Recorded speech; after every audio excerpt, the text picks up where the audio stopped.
दोपहर के 12 बजने को है। नमस्कार, आपके साथ मैं नंदिता कुडेशिया हूं और इस वक्त की बड़ी खबर। मध्य प्रदेश के मंदसौर में गौमांस रखने के आरोप में 2 महिलाओं की पिटाई का मामला राज्यसभा में गूंजा और इस पर जमकर हंगामा हुआ।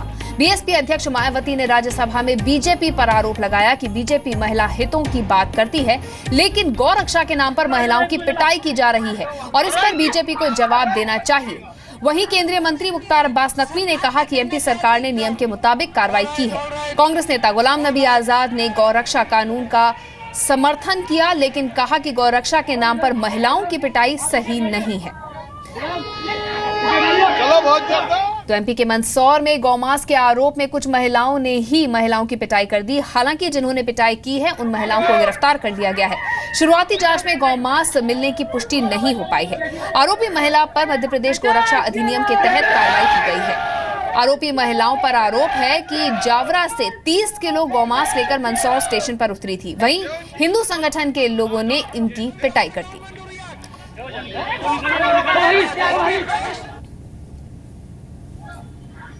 तरफ नारा लगाते हैं बेटी के सम्मान में, बीजेपी मैदान में, महिलाओं के सम्मान में, बीजेपी मैदान में। मध्य प्रदेश के अंदर क्या हो रहा है, हरियाणा के अंदर क्या हो रहा है, गौमांस के नाम पर, गौरक्षा के नाम पर जो महिलाओं को किया जा रहा है, मेरे ख्याल वो ठीक नहीं है। सरकार को जवाब देना चाहिए। क्या वो ठीक हो रहा है? गौरक्षा के नाम पर, गौमांस के नाम पर जो महिलाओं को कल मध्य प्रदेश में पीटा गया है, क्या वो ठीक हो रहा है? और केंद्रीय मंत्री मुख्तार अब्बास नकवी ने मायावती को जवाब देते हुए कहा है कि मंदसौर मामले में नियम के मुताबिक कार्रवाई की गई है।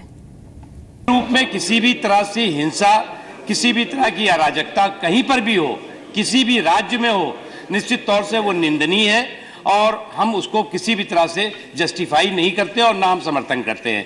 जहां तक जिस घटना का बहन मायावती जी ने डिस्कस किया, उस पर तत्काल मध्य प्रदेश की राज्य सरकार ने उस पर कार्रवाई की है और जो भी उसमें दोषी हैं उनके खिलाफ जो है वो मुकदमा किया है। जहां तक प्रश्न है, हम देश में विकास और विश्वास के माहौल को कायम करना चाहते हैं।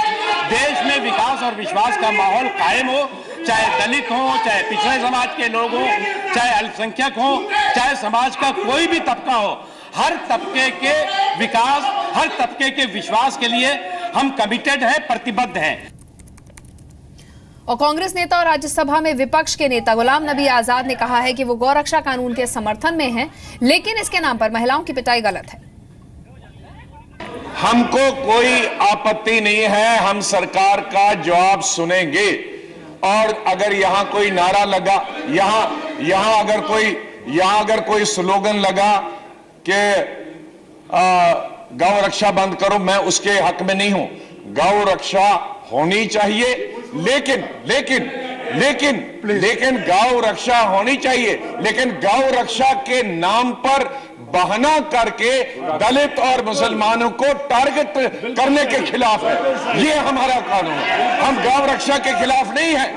Let it be very clear.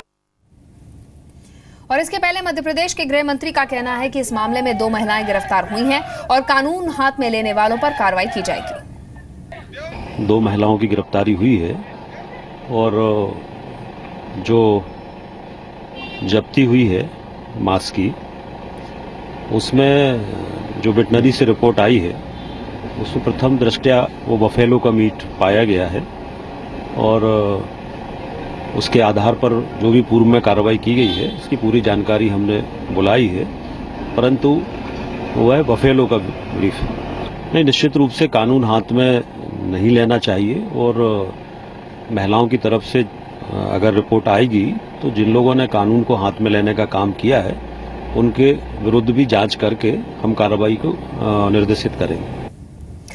Ravi Tripathi हमारे सहयोगी हमारे साथ जुड़े हैं फोन लाइन पे। रवि, गौ रक्षा के नाम पर पिटाई का मुद्दा पहले भी काफी उठता रहा है और अभी एक और मामला सामने आया है। पहले बताइए संसद में क्या कुछ हुआ? देखिए, राज्यसभा में मायावती ने इस मसले को उठाया, गुलाम नबी आजाद ने, आनंद शर्मा ने और पूरे विपक्ष ने एक तरह से कहा जाए तो सरकार को घेरा है इस मुद्दे पे और कहीं ना कहीं बीजेपी इस पर बैक फुट पर होगी। क्योंकि आप देखें तो लगातार गुजरात में, इससे पहले हरियाणा में, और देश के कोई कोना शायद नहीं है जिस कोने में गौ हत्या के नाम पर लोगों के साथ मारपीट की जा रही है और ये बीजेपी के लिए परसेप्शन के मामले मानने तो एक बड़ा नुकसान है। क्योंकि इस तरह से लोग अगर गुंडागर्दी करें, बदमाशी करें, तो विपक्ष को एक बड़ा मौका मिल जाता है सरकार को घेरने का। क्योंकि आम आदमी को मारना और खासतौर पे दलित महिलाओं को मारना, दलितों को मारना और चमड़े का जो बिजनेस करते हैं, और किस आधार पे बाद में कई बार ऐसी चीजें पता चलती है कि वो चीजें गलत है।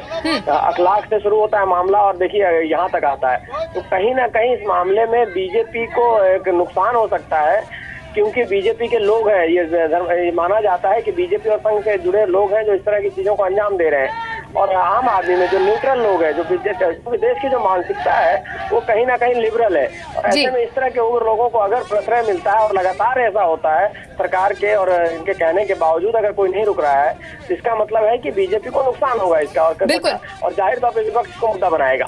बिल्कुल रवि, खुद मध्य प्रदेश के गृह मंत्री ने ये बात कही है कि वो गाय का मीट नहीं था, वो भैंस का मीट था, वो बफेलो मीट था। ऐसे में क्या इस मुद्दे के सामने आने के बाद बीजेपी की तरफ से कोई भी प्रतिक्रिया आई है? देखिए, बीजेपी यही बार जो नेता है बार बार सफाई अपनी दे रहे हैं कि जो भी लोग होंगे उनके खिलाफ सख्त कार्रवाई होगी।